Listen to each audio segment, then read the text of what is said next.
Welcome to Well, That Just Happened. I'm your host, Cody Spence. And I'm your co-host, Mark Hawk. This is a podcast about, well, do you want to tell them, Mark? Yeah, so this is a podcast that takes a look at news stories from around the world. Some that shock us, some that have us asking what just happened, and some that we just found interesting. So if you like the show, please subscribe and leave a review. We're on YouTube and any other podcast platform. And with that being said, all that's left is, let's see what's happening this season. Alright, so my very first story. I've had a theme so far this season because this is the finale of season 2. So I really want to bring back, I didn't have one in the last episode, but I want to have that theme. My theme is car related. But also, with this one, we've done so many, which we'll talk more at the end. But like with this one, we had somebody called in a shooting to get out of a ticket, or somebody called in, was it a bombing that you had? Bomb threat. Yeah, so I have another one. Mm-hmm. I don't understand why people keep doing this, and why they think this is a good idea, especially in this day and age with technology. Here's the PSA. If you call 911, they can ping your number and find out where you are. Definitely. Especially if you are at the place where cops are right now with somebody pulled over. So, woman reported fake shooting in hopes Troy police wouldn't arrest her boyfriend during a traffic stop. Again, don't do that. So in Troy, Michigan, a Madison Heights woman called 911 and reported a fake shooting in hopes that the Troy officers would respond to the more serious crime and not arrest her boyfriend during a traffic stop. All right, what was he doing wrong? We'll get to it. Troy police said that they were called at 8:34 p.m. on September 19th to the courtyard at 1525 East Maple. The 911 caller told police that she had heard 2 gunshots inside the hotel on the second floor, according to authorities. When police arrived at the hotel, they said that they determined that there hadn't been any gunshots. Officers learned that the woman who made the call was a passenger in a vehicle that had been pulled over by Troy police for a traffic violation. Police spoke with the woman, a 30-year-old resident of Madison Heights, and she admitted to making the call in hopes that her boyfriend wasn't going to get arrested. Troy police said she hoped that her boyfriend wasn't going to get arrested, and which he was. And the woman was also arrested and charged with falsifying summoning a police officer. Well, now they get to go to jail. So what it was that he ended up doing, I believe it was just so he ran a red light. What did he get arrested for? Maybe he had warrants. Oh, that could be. I mean, that happens. So, with that, again, we've had another shooting, we've had a bomb thing, and now another shooting. Just, when you call 911, not only can they ping your location, they record the conversation. 911 knows who's calling when you call, because they have caller ID. Yeah. You remember that thing before cell phones were the big thing? Like, it was so nice back in the day. You picked it up and like, the school's calling, and I'm not at school today. I'm not going to answer that. You know, like you can gauge those things. So it just, I guess the thing, I really want to kind of push that out there. Quit calling in other crimes when you're at the scene of a crime. Because even if you accidentally dial 911, they call you back. Oh, yeah. I did it before. I tested, I didn't have my SIM card in my phone, but it said, like, emergency call or whatever, and I was like, I wonder if this works. And I called, and, like, once I got answered, I hung up, they called back, and I was like, I said, I'm sorry for bothering you. I've never seen this little emergency alert thing pop up, and I just wanted to see if it actually worked. I sincerely apologize. And I didn't get in trouble for it. Yeah, if you ignore them too, though, they'll track you. All right, so the other one I have, this one is very odd. The best way to put it is just odd. This person does something that you're like, why? You've read an airplane. Oh, yeah. You ever had the urge to jump out of the plane? No, never. Okay. So passenger on flight arriving in Miami from Colombia opens plane door and jumps on the wing. Wait, as soon as it pulls into like the airport, he hops out. Oh, okay. I was gonna say, because while you're up in the air, I mean, it takes a lot of strength to open that. Yeah. So as soon as the flight lands, he hops out, gets on the wing of the plane. That's dangerous as fuck because those propellers and shit, they're still moving. Oh yeah, and they're not slow. No, and as they're stopping, I mean, you figure they're pumping them brakes pretty good, and I mean, that's not smart at all. That he was looking to get injured. I'm still just baffled. According to the police, the passenger opened an emergency door and jumped onto the wing of the aircraft as it was pulling into the designated gate at approximately 7:16 p.m. on Wednesday. Local 10 News has learned the man who exited the plane was 33-year-old Christian Segura, an American citizen. Police have confirmed his identity. The flight, which had just arrived at Miami International from Cali, skim through real quick.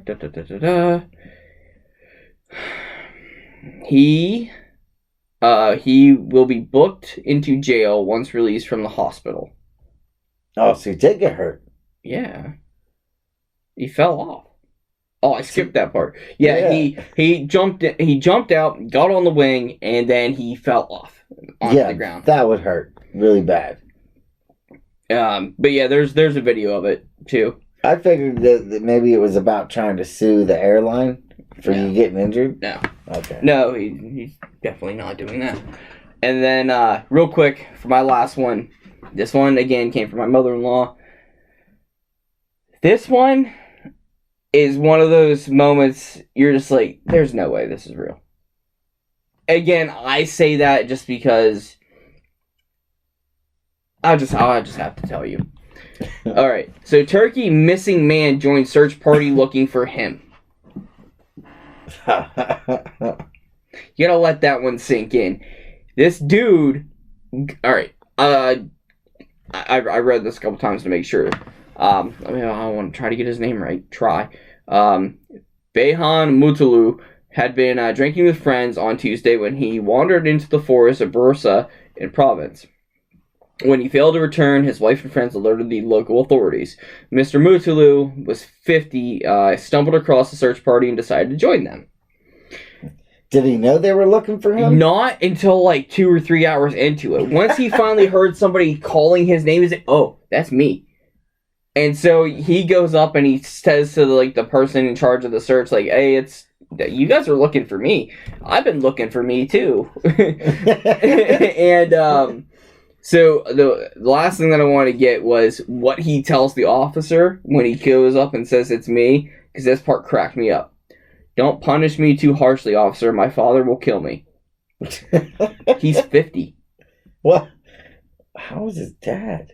Well, yeah, that's a good question too. But he is 50 and still afraid of his dad. What did his dad do to him? I mean, he must have been a bad little bastard when he was young too. But that was one of those things like you could see that in like cartoons or maybe like a movie or like a joke or something. But to know that it actually happened, you join your own search party. And for that long to not know who you're even searching for, first thing if you join a search party is who we looking for.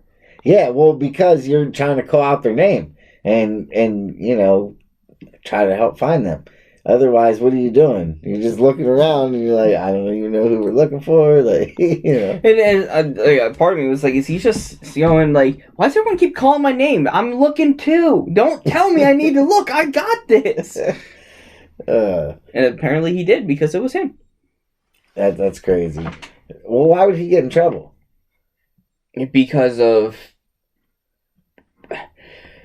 I could see them getting in trouble mainly because of like all the people, all the time, the resources that were being used to go out and try to find him when all he had to do was go home. Oh, well, Yeah, okay. If he wouldn't have stumbled into the woods and just went home after the bar, none of that happened. Okay, but just because he got all drunk and tuned in and made one dumb decision, I mean, he didn't hurt nobody. No.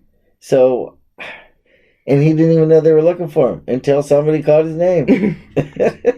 That's the part that just baffles me the most, is how do you join a search party and not find out who it is you're searching for? Was he still intoxicated? Oh, I highly doubt, or highly think so. Yes. It doesn't say how much longer it was afterward that he joined the search party, but I'm assuming he's probably still a little... All right, well, then I guess you can't totally fault him, because he was still under the influence, and, yeah. He was just trying to help. He was being a good Samaritan. Yeah. All right. Okay, so, a lot of my theme this season has been Florida men. Mm-hmm. So I thought, you know what? I'm going to give Cody's people a break. And I decided to look up Kentucky man. So here's what I found from Kentucky. So a Kentucky man entered woman's home and tells her he is horny and armed. Whoa. Yeah. That's a greeting. Yes, it is. All right. That's a terrifying greeting. I mean, it kind of is. The way he does it, though, is just like, what? All right.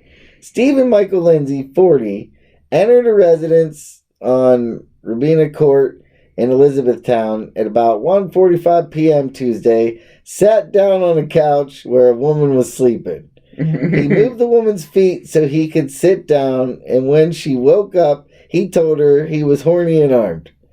The woman left her residence, got in her vehicle, and called police as Lindsay followed her outside. He was arrested about 2:15 p.m. as he stood next to the woman's vehicle. The officer noted he smelled strongly of alcohol, slurred his speech, and he was very, wobbly and not very steady. He told the officer he knew the woman, but couldn't tell officers her name. At one point, he told police, "I kept trying to get her name, but she wouldn't tell me." The woman told police she didn't know him, and they found no weapons on him. He was charged with alcohol intoxication in a public place, first-degree criminal trespass, and his bond was only set at $250. Oh, that's too low. Maybe he didn't get the groping and all that, so I guess he was stopped before it got escalated. Yeah, but I'm wondering if he went to the wrong house. I'm thinking, I don't know though, even if it's someone to tell them that, hey, I'm horny and I got a weapon. That's... Yeah. And even, I guess, you can argue it because he said, "Oh, I know her," but then he says, "I kept asking her name." Yeah, that's true. So, there's another Kentucky story that I really like. This one, I had to do a couple because I've done nothing but dog on your Florida people. Mm. All right, so man digs up dad's grave to argue with corpse. That's mental illness. Yeah. So Michael May, 44, was arrested Monday evening after a cop saw him digging up a grave at a cemetery in Sanford, Kentucky. He told the arresting officer he was trying to dig up the grave of his father so he could argue with him. The arresting officer said that May seemed intoxicated and quoted Bible verses when he was confronted. He was charged with violating graves, public intoxication, weed possession, and he was locked in Lincoln County Jail. He told the reporter that a Bible verse inspired him to dig up his dad. What the hell Bible verse? And I want to know what they're going to argue about. I wonder, he was pretty intoxicated, so remember that time you grounded me back in second grade? I didn't do it. Or, it was like, you told me I would do well in life. You lying sack of shit. See how drunk I am digging you up? Yeah. So, never have I ever been that drunk where I'm thinking about digging up a dead relative to have a conversation. Hell, I've never been that drunk to where I want to do manual labor. Yeah. Never. No, yeah, I would not do that either. And now if I had tobacco at my disposal, I could see that. Yeah, that. But still, not to dig a course. Maybe dig a swimming pool. I don't know. Yeah. All right. So the next one I have, sorry, but it was already put together previously. It's a Florida man. So Patrick Rempley, 24 of Florida, was high on Flocka, which is what the hell is that? It's similar to bath salts. Okay. So he drove his car into the county jail and attempted to scale the fence because he wanted to hang out with his friends who were in jail. Oh my God. So he drove into the front doors of the jail and almost hit a deputy who was standing outside. He then slammed into the fence, got out of the car, and tried to scale it. He ended up getting tangled in the barbed wire. Emergency service were called to, remove him from the fence. He admitted to being high and said he wanted to visit his friends inside. He was treated for minor injuries. No one else was hurt. He faces charges of aggravated assault on a law enforcement officer, 3 counts of felony criminal mischief, battery on a law enforcement officer, leaving the scene of a crash with property damage, and a DUI. So he wanted to see his friends, but now... Oh, he'll see them. Oh, yeah. He's definitely going to get some bro time. He might actually get to worse prison for the hurting an officer. That's going to get you some state time. That sucks. You know what I mean? Like, he went to the county to visit his buddies, and now they're going to send him to state. That sucks, but that's also really funny. I mean, kind of. The balls on that guy. Oh, yeah. Like, those must be real good friends if you miss them that much that you're trying to break into jail to spend time with them. Yeah. I mean, we're close, but I don't think you're going to break into jail to spend time with me. No. I didn't think. No. That's...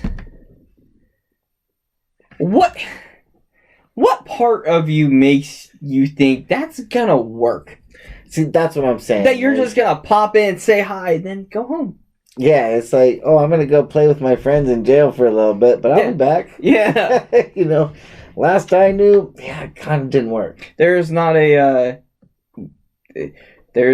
That is one establishment that is made to have people not leave. Yeah. I'm not voluntarily going in. Yeah. I mean, I don't know. I'm small and my butt's tight, and I want to keep it that way. All right. And now we have a West Virginia man. Okay. I gotta switch it up. I can't always just make fun of the same people. Alright, so this man chased family with an axe. Said, I had to kill them to get the demons out.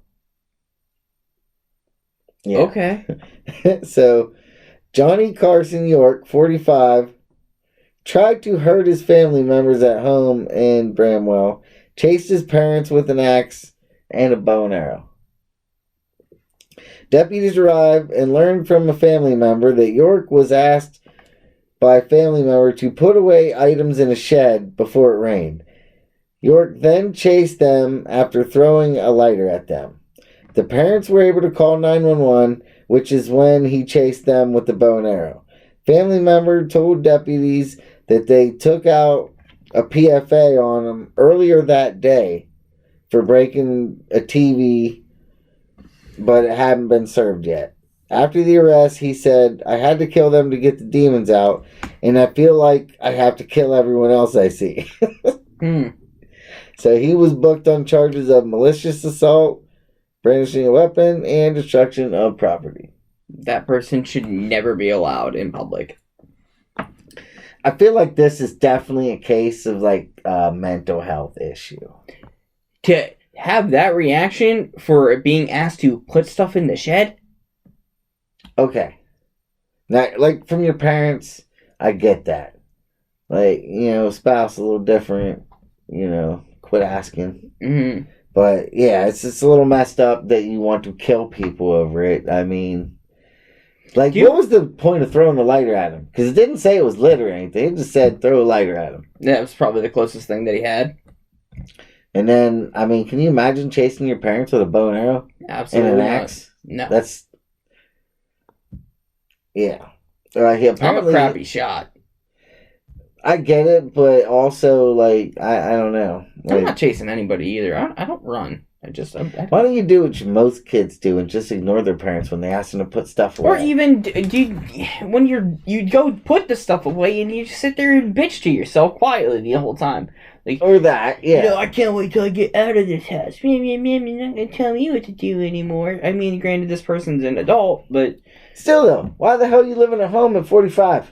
No, even, like, if your parents, at that age, if your parents say, hey, can you put this stuff in the shed? You go, no, I'm going home. Yeah. And then leave. Just leave. But what if you live with them? Leave. You're 45. You got a point there. Hey, at that age, you can go, screw you guys, I'm leaving. Grab a tent and go set it up across the street. There is nothing they can do. Legally, there is nothing they can do to you. That is true. Yeah, I've never wanted to chase my family with an axe. Maybe something else, but... Alright. We'll get to more stories and wrap up. We'll do a recap of the season. Yeah. Some of our favorites. I know one of Cody's. Mm-hmm. In our weekly wrap-up, we discuss some of our personal opinions and ideas. So let's see what we thought this week. Okay. Alright, as we recap the season, the first story I got to bring up, as I said, one of Cody's favorites, and he had to ask why 100 times, is why do people vape their own semen? Oh my god. I mean, the reaction was priceless. I hated that story so much, I actually repressed it and forgot until you just mentioned it. I knew that you had forgot, because I thought as soon as I said no that was your favorite story of the season, you were like, you sick son of a bitch, I can't believe you would say that. No. And then, yeah, when you didn't have that reaction, I'm like, he forgot. Let's remind him. Yeah, I blocked it out. Why would you do that? I know. I still don't understand. I've gotten feedback on that episode. Every person that I spoke to that either listened to that episode or I talked to them in person and relayed the story, every one of them had the same reaction I did. Why? Yeah, why? Yeah. Or, oh my god, that's disgusting. Stop talking to me. You're a sicko. Yeah. And then with that one, I'm like, it wasn't me.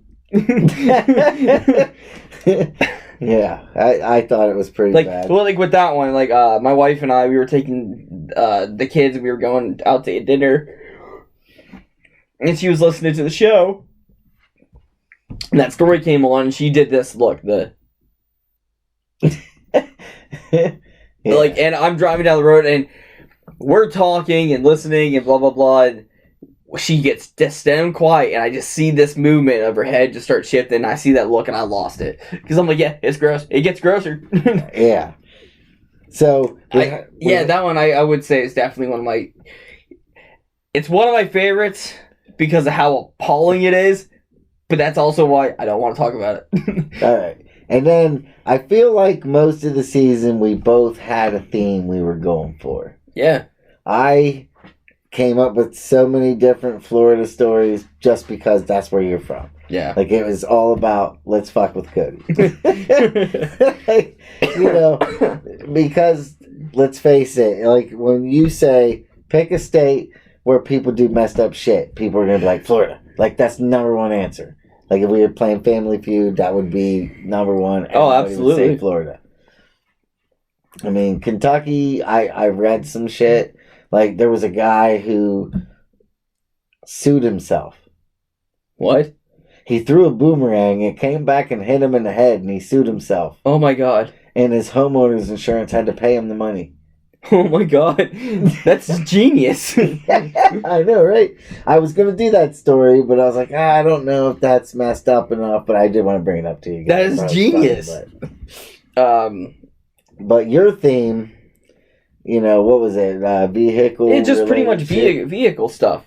You know, because we had, like I just talked about earlier, we had the person calling in the shooting from this episode. The other one was, I believe they called it a shooting at Walmart. Is it a shooting or a bombing? I honestly get confused because you had a story like that too. But then... Oh, because of the chicken nuggets. The guy didn't get his damn sauce. Yeah, that was it. Yeah. Like, screw you. Get the sauce. The other one that I had, or the other couple were like vehicles going in the water. Like that dude he drove in to fill up his radiator. That's a good one. And the photographer that was taking photos of his car as it gradually got taken back out to sea. Or the lady who called the cops. You know, I like that one about the TikTok guy. You know, like the barbershop guy. Oh, yeah, the barber. Karen called the cops on him, you know. Yeah. It was like, really? And it wasn't even her hair. She paid for that damn haircut for her son. Yeah. But yeah, there were some pretty good ones looking back at this season. Yeah, I always like to come up with some messed up ones here and there, and I will continue to look up for messed up ones. Like, you know, I'll either try to think of something that's going to gross Cody out or get the reaction of the semen guy where I was like, hey, what? You know, those are the kind of things that we try to do, you know, just to get the other one going. It's like, what, man? I think the other story that you got a reaction out of me like that one was the, I think it was semen on the sandwich on a bus or something like that. Oh, yeah. No, the teenage kid's fucking the sandwich on the bus and then jizzing into the Gatorade. Yeah, for some damn reason. Yeah, but... People put their wieners in weird places. Yes, they do. But... All right, we will see you guys next season. Season 3. Well, that just happened. If you like what you heard, tune in next week to see what else we find. Also, please leave a review, a like, and subscribe. If there's something you think is interesting and would like us to address, then reach out to the show and let us know. We're on Facebook, Twitter, Instagram, pretty much anywhere you want to reach us. And with that being said, this concludes our episode of Well, That Just Happened.